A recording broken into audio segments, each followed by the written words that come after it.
Pasca kebakaran di kawasan Kebon Melati, Tanah Abang, Jakarta Pusat, para korban masih mencari sisa-sisa puing dan barang berharga yang masih dapat digunakan. Nah, hingga kini pemirsa, mereka masih berada di pengungsian dekat lokasi kebakaran. Pasca kebakaran yang terjadi di kawasan Kebon Melati, Tanah Abang, Jakarta Pusat, rumah yang dihuni ratusan keluarga kini berubah menjadi puing-puing. Meski begitu, para korban kebakaran masih datang ke lokasi untuk membersihkan puing-puing yang tersisa dan berusaha mencari harta benda yang masih dapat digunakan. Namun setelah dicari, tidak satu benda berharga pun yang tersisa. Salah satu warga bernama Sofiati hanya sempat membawa pakaiannya. Ya udah, taunya ada aja. Enggak jelas dari apanya. Kebakaran kan dari itu. Taunya udah keluar aja gitu. Nah, Ibu sekarang ini ngapain, Ibu? Lagi beres-beres. Barang yang ada Nggak bisa diselamatin. nggak bisa selamatin. Cuman anak saya aja udah. Sama baju doang udah. Kayu. Dalam musibah kebakaran ini, seorang warga bernama Agung meninggal dunia akibat kebakaran. Saat kejadian, Agung masih tertidur di dalam rumah. Hingga kini petugas masih mencari penyebab kebakaran tersebut.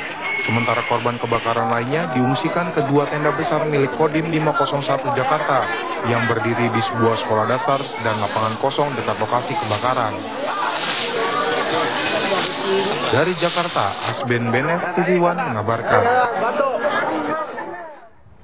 Pemirsa, hingga kini ratusan warga korban kebakaran masih mengungsi. Lalu bagaimana kondisi para korban pasca kebakaran hebat yang terjadi tadi malam? Dita Faisal akan mengabarkannya langsung dari lokasi. Dita? Winnie dan juga Sira, saat ini saya berada di sekitar lokasi tempat di mana yang dijadikan posko utama oleh warga sekitar, yaitu posko utama di kantor RW 12.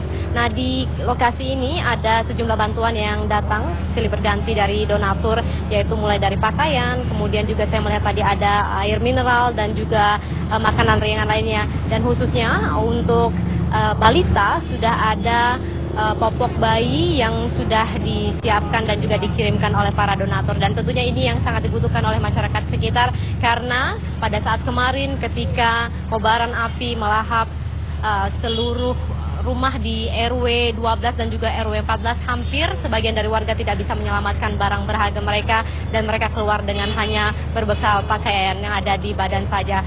Dan hingga saat ini kami melihat adanya dapur umum yang sudah disiapkan oleh warga sekitar dan juga ada bantuan dari Dinas Sosial Pemprov DKI Jakarta, yaitu bantuan berupa puskesmas yang ada di mobil, kemudian juga obat-obatan dan juga toilet umum. Dan sementara ini ada sekitar 300 korban yang mengungsi di posko utama di RW 12 tersebut. Kalau ditotalkan, tadi saya melihat data terakhir yang dihimpun oleh warga sekitar ada 1.800 warga yang menjadi korban dari kebakaran di Kebon Melati, Tanah Abang, Jakarta Pusat. Dari 1.800 warga tersebut, 300 diantaranya mengungsi di posko yang berada di RW 12 tersebut. Untuk berbincang-bincang sebentar, saya akan mengajak salah satu warga yang menjadi korban dan Ibu Iem. Ibu Iem tadi sempat berbincang bahwasanya Ibu pernah melihat kebakaran sebelumnya di area sekitar. Artinya ini sudah 3 kali, betul Bu? Udah, betul. Yang Ibu ingat berapa kali? 3 kali itu tahun berapa? Tahun 2005, terus tahun 2014. Terakhir tahun ini habis semua. Sudah berapa tahun Bu menghuni di kawasan Kebon Melati? 70 dari tahun 72. Dari berapa tadi ya? 43 tahun. Alhamdulillah 2 tahun yang lalu, maksudnya 2 kali Ibu selamat, alhamdulillah, dan hari ini musibah, tapi kami harapkan tetap bersabar begitu Bu ya. Apa bantuan yang Ibu harapkan saat ini Bu? Apa ya? 1, seragam. 2, bantuan ini alat-alat bangunan. 2. Anaknya masih ada yang sekolah? Masih 2 orang, kelas 3 SMP sama SMK. Terakhir yang ingin saya ketahui bahwa pada saat itu Ibu sedang apa Bu pada saat kejadian? Lagi sholat asar. Tiba-tiba api udah membesar, nggak bisa lagi ada yang bisa diselamatkan. Saya keluar tidak bawa apapun. Ya, kami harapkan bantuan-bantuan yang dari donatur tadi seperti pakaian, kemudian juga makanan dan juga air mineral bisa sedikitnya membantu begitu Bu ya. Terima kasih Bu ya atas waktunya, dan Sira dan juga Windy, itu tadi informasi yang disampaikan bahwasanya di kawasan Kebon Melati ini sudah 3 kali terjadi kebakaran, dan sebelum 2015 ini terjadi terakhir pada tahun 2005 yang lalu. Kami harapkan bantuan berdatangan, dan khususnya untuk balita, susu, kemudian juga popok bayi yang sangat diharapkan. Demikian informasi dari Kebon Melati.